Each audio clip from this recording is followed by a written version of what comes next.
Hello everyone and welcome back to the channel, and I hope you guys are doing great. So in my today's video, I'm going to discuss with you about the Q1 FY27 results of Netweb Technologies Limited. We are going to go through their recent results and the most important numbers and understand how things are progressing. And we especially look at their customer base and understand why it is at this point of time a benefit for them, but it could become a challenge later, right? So please stay till the end of the video to understand what am I talking about. So, but before we get into that, right, let me explain to you Network Technologies business model in in a very simple way. So, what does Network Technologies do, right? So, what they do, right?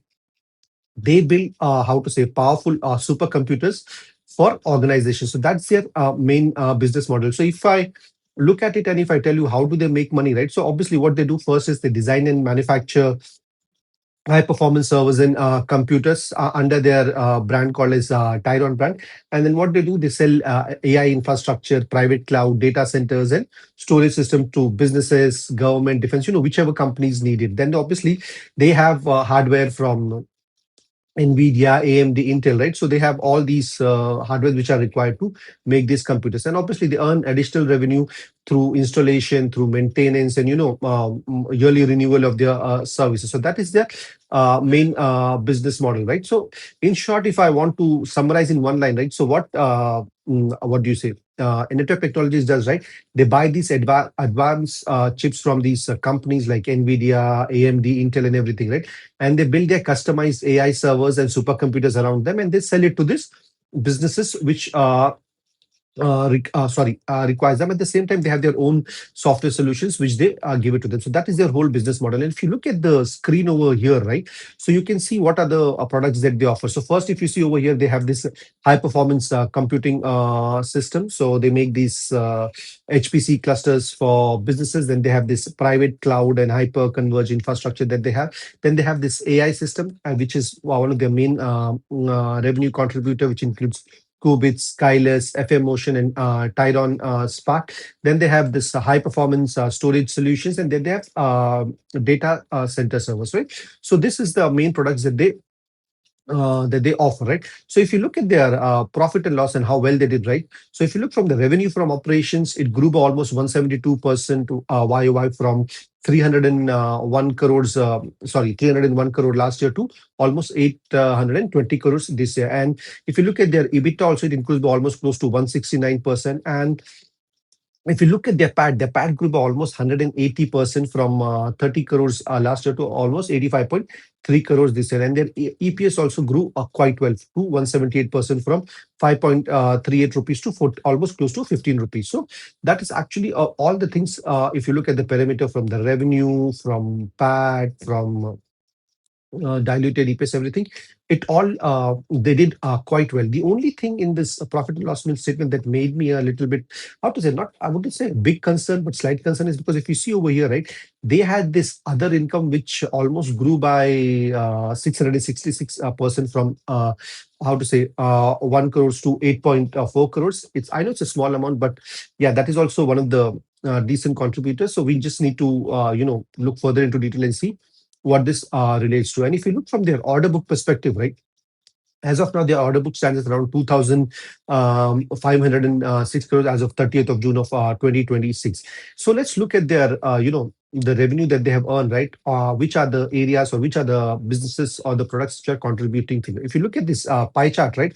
So their AI systems, right? They contributed to almost 62.29% of their revenue. Then the second came is their private cloud, and the third was their high performance computers. And then the remaining were HPS solution, data center server, and software services. So if you look at it over here, their biggest contributor is their AI system, and that's what they are concentrating on. And obviously, they have other opportunities to grow in the other segments also. And if you look at their ROE and ROCE, right, how well they have done, and I mean the numbers says it all, right? From March 2025, they have almost doubled their return on equity, and the ROCE is also improved from almost 34.41% to 48.16%. So it's not just that the business is growing, right?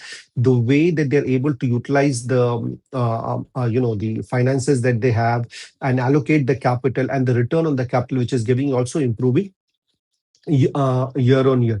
So over here, if you look from the revenue perspective, from ROE, ROC perspective, everything is going quite well, and the management is quite bullish. The management is clearly saying, uh, because they're one of the first movers in this industry, so they have this first mover advantage, and and they have built their trust, and they believe that it's going to the business is going to grow further also. And if we look at their customer base, right, so we'll just look at their revenue from repeat customers and their top customers, right. So if you look from their revenue from repeat customers, right, compared to FY24 to Q1 of FY27, right, it has almost increased from 69% to 98.9%. So that is actually a good sign, right. So in the sense, right, that the customers who are buying these products for them and their services, right, they're quite happy with them, and they're willing to come back again and again, and do business with them, which is actually a good sign. And this shows that the customers who are dealing with network technologies do trust them.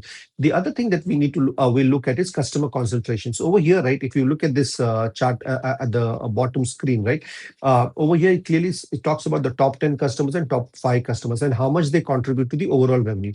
If you look at almost 3 years back, right, so the top 10 customers contributed to around 64% of the revenue.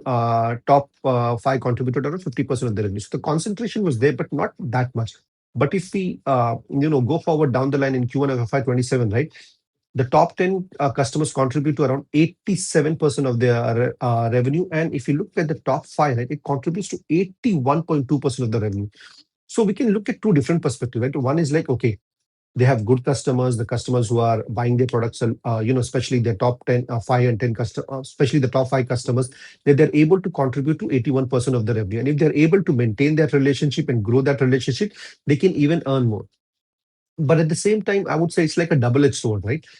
Here the challenge would be that if out of these top 5 customers, even if one or two, you know, changes his mind or changes his plan, right, it could be devastating for the whole, in terms of their whole business, because the revenue will fall down drastically. Because over here, the top 5 customers contribute to around 81% of the revenue. Even if I take the top 10, right, it goes up to 7%. That means the remaining 6 to 10, they contribute only around, how to say, around close to around only 6%, 6.5% of the revenue. So here it's, how to say, it's an opportunity for them, but it's a challenge for them. Opportunity in the sense they can build this relationship and grow even further. But at the same time, if any of these customers, the top 5 customers, decide to change their, change and decide, okay, we don't want network technology, then it could be a big, big problem for them.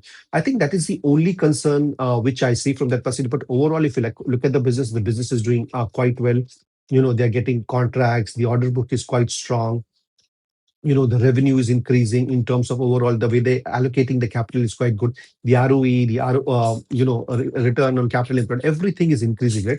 So overall, I would say it's a very, very good quarter for them. I think anyone who is invested in this, or tracking the business or want to invest, the only thing I would ask, request to keep an eye on this customer concentration, right? Because if that changes, the top 5 customers leave, then it could be a problem. And they're able to reduce their dependence on this customer concern. I think that would be even a better sign. So even if someone leaves, it would not impact their business so much. And if you guys like this video and the analysis, please do hit like and subscribe to my channel. Thank you and God bless.